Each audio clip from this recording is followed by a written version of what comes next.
Cody fucking Bellinger finally signs with the Chicago Cubs.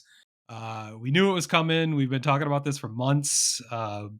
Basically, it proves Jed Hoyer right and our theory right. Why would they bid against themselves if no one else was interested in the services of Cody Bellinger? It's actually played out pretty well. I would call this a win-win-lose scenario. Okay.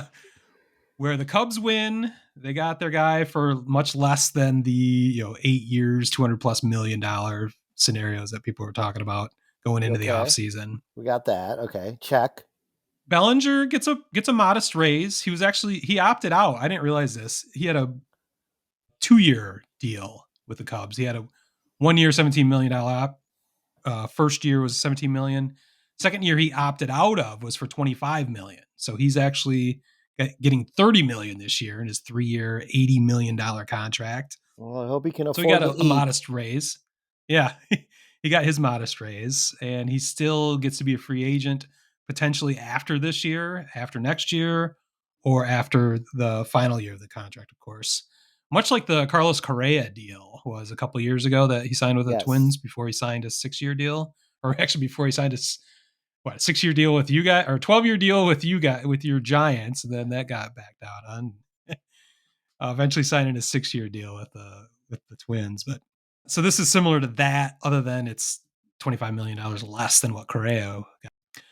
Who's the big loser in this? I think is Scott Boras, and no one is going to shed a tear for Scott Boras, but he was the one holding out for potentially up to 8 years, and 250 million dollars is what he was proposing for Bellinger's services, which I thought was preposterous. I wanted no part of it. It was why I was so against re-signing Bellinger at all. If those were the terms, I was became much more amicable to the situation signing him if it was going to be short term. This is not as short term as I was hoping. I was hoping for another 1 year or 2-year deal, but that was going to be unrealistic. Yeah. 3-year deal, not the end of the world. That's something they can absorb even if he's terrible, which I don't think he's going to be terrible. I don't think he's necessarily going to be as good as he was in the first 5 months of 2023, but I think somewhere in between is going to be just fine. We're not tied to him long term.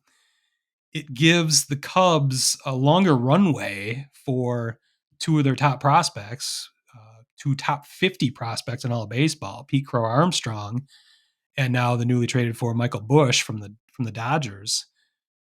Gives them a little more runway, a little less pressure. They're not actually going to start the season as the opening day center fielder potentially or first baseman. They've got Cody Bellinger now to kind of pick up that slack, but at the same time, he's not there for years on end blocking those guys or one or two of those guys. So I think all of that makes a lot of sense. I guess the only thing I guess I would say where the Cubs lose a little bit on is just the 3 years, but that might not be an issue after 1 year, which would be great because that means he had a fantastic year in 2024. So that's kind of where I'm feeling about this. I've come so many different directions since we've been talking about this since last November. It finally came through early in the morning on Sunday. So yeah, I think it's a solid deal. I think it works out for everybody but Scott Boras. So I'm pretty happy about it. Yeah. I mean, the money makes sense. And I ran some numbers. I did some looking up statistics, and with Belly at 30 million, his OPS plus last year was 133. You take the guy directly below him in salary, like right at the $30 million mark too, which is Alex Bregman. He had a Mm, 122 OPS yeah. plus. Plus. Soto had a 158. So that's a little. And then if you go the two guys above him, Yeah. Rafael Devers was 126 and Betts was 163. So him getting $30 million aligns, he's right in there. The two guys directly above him and below him performed worse than he did last year for the Cubs. I think the concern you probably have would be the same concern I would have if I was a Cubs fan is let's hope what happened in that last month isn't indicative of what the 3 years is going to bring, because then it starts to look more like a Jason Hayward signing to a Well, degree. Because, and here's the only reason why: we know the Ricketts can afford it. We know the Ricketts could afford to add even more than what they're doing right now. But when you listen to Tom Ricketts' comments, and this is what I wanted to get at, and it does yeah. have to do with the Bellinger, when he makes comments like that, the Cubs should be competing because they're right at the CBT level. Hmm. That should automatically make them a competitive team. That would worry me a little bit as a fan, because that goes back to what we talked about last year, that you don't confuse activity with accomplishment. And Yeah. just because you're spending money at a certain level doesn't mean the result is necessarily going to be there. So, Right. Yeah, I and totally then totally and then agree with you there. so then it gets me worried that, like, if Bellinger doesn't work out, well, he's going to be crying like, well, we can't really add anything to replace him Yeah. because I'm right at the CBT level. We should automatically be and that's a competitive balance tax for everybody who doesn't know that out there. Yeah. Sorry, Yeah. but so De facto salary that's cap. the only, that to me, like, you and I will never I will never disagree with the fact that none of these guys should ever cry poor. In fact, every team should be right at the competitive balance tax pretty much. But Well, the thing that the whole always tax worries, is bullshit anyway. right, that's They could true go too. over it As if it, they chose to. It's right, not a as it, salary cap. So, exactly. But what we see is these owners running it like a business, which you can't completely fault them on that. And when that comes into play, when you're dealing with an owner of that nature, then when you do have a signing like a Bellinger that could, I'm with you. I think he's going to be very close to his numbers last year, so it's not going to really matter. This I'm conversation could be not completely even sure mute. of that actually. But if it goes south, then you're hamstrung with this contract, and he's going to be, well, I don't know. We really can't add, you know. So Well, I've got two thoughts on your question. I think it's a great question. But number one, when you bring up confusing activity with accomplishment, that might be what all Cubs fans are doing right now. We're so excited about getting Bellinger signed. Well, that makes the Cubs about exactly where they were at last year, which is one game out of the playoffs. They haven't actually improved the roster. They just got him back. right, So they're kind of just got back to square one in a way. The other part of that is Ricketts made those comments this weekend before, I think it was Friday. It was probably Friday before the first game they played against your White Sox beat the fuck out of you guys. But oh yeah, it means a lot.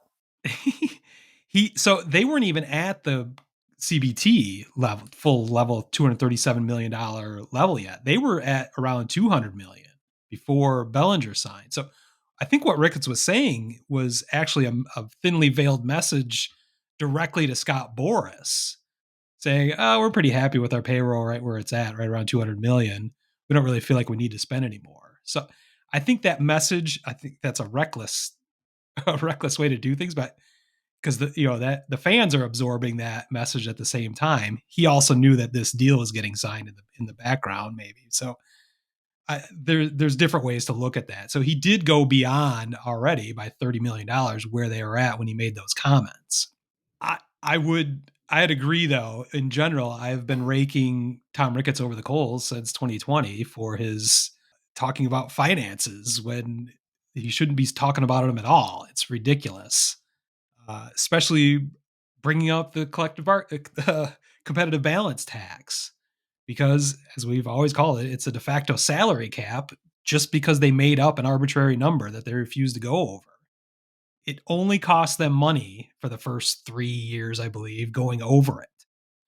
Doesn't cost them draft picks or anything like that until after 3 years of being over it. So when they adhere to that number, it's literally just owners just drew up an imaginary number saying we're not going to go over that, and they just choose not to. So I hate it anytime he talks about money or the competitive balance tax, because it's bullshit. So that does concern me when he does that. But I think there are mitigating factors. I do think there was a lot going on prior to this weekend with reports that Scott Boras was playing his old games, trying to circumvent the general manager and president, Jed Hoyer, and going directly to ownership. And he spoke, part of the Ricketts comments were directly to Scott Boras, saying, I don't need to talk directly to him. I don't want to undermine the authority of my general manager. He can speak to Jed Hoyer. So there's a lot going on there, I guess. But the weird thing is, even I've seen two different numbers about the competitive balance tax and what the Cubs payroll is right now after the Bellinger signing. Bruce Levine reported on Sunday on 670 to the score that the Cubs were over the tax threshold after signing it, which is just false. It's not true. The first number I looked up showed that they were close to being to that $237 million. They were 234 point something. So they were within 3 million of being at the tax threshold. So, but then I heard tonight, listen to the score, another calculation shows that they are only at 217 million. So they've got another 20 million they could spend if they want on starting pitching is the main area I'd like them to look at. But so it's all a little bit nebulous, I guess. And maybe I've just talked my way around your actual question, but I do find it a bit concerning when my owner talks about bullshit like competitive balance tax. It's something that they factor into what they're going to do with the roster. According to Fangraphs, their Yeah. payroll is 234, 242, 381. And that's what I saw on Sunday after Bruce Levine was totally wrong. But then tonight I was hearing it on Parkinson Spiegel on 670 the score that's not true. They're at 217.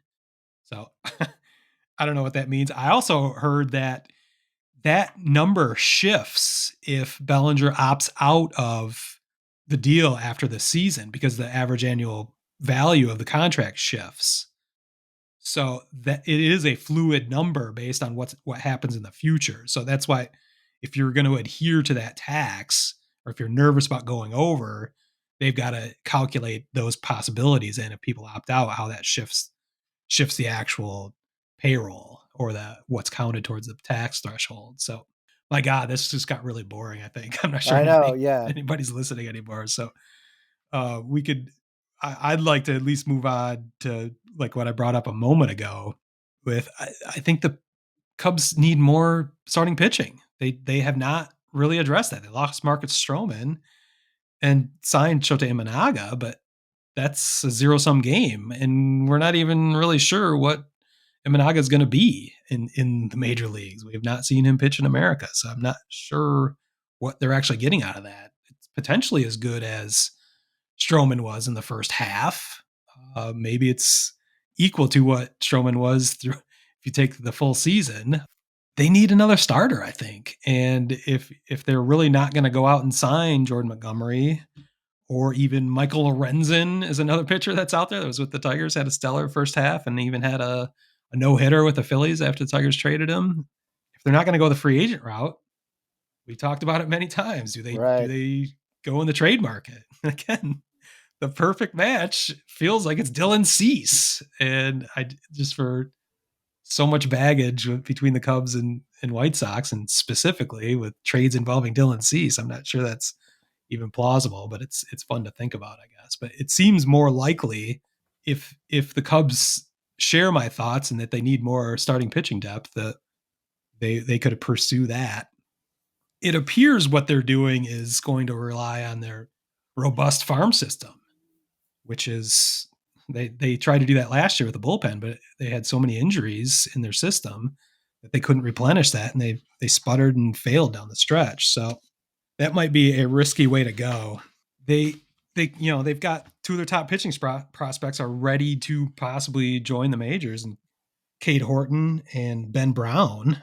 I don't think they want to rely on that again. It would be cool to see those guys get called up at some point, but I mean that would be your sixth and seventh starter after the rotation they have set right now. But most teams like to go into a season with up to eight starters in their rotation that they'd be happy with, and hopefully five of them work out and stay healthy. So That's where they're at right now. I mean, we're really back at square one. As happy as Cubs fans and Cub Nation is for getting Bellinger signed, and I think it's a smart move for where they're at. It's still back to square one, where they were last year, coming one game short of making the playoffs. Yeah, well, it was close, so we'll see. Yeah, real close. And then the team that beat them went to the fucking World Series, and that's another thing that Tom Ricketts was talking about that pissed me off actually during that. It's like, well, we were so close, and he's using the outlier as the example that the Cubs are following. If that's indeed if he wants to be the Arizona Diamondbacks, I find that just absurd when he's in the third largest market in the country.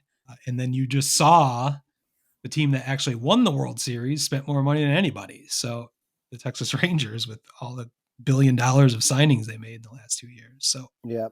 his example is poor, if you ask me. It just it just strikes a nerve with me. It just for years now since the trade of Yu Darvish. I used to love Tom Ricketts, and he's just annoying me every time he opens his mouth and talks about money.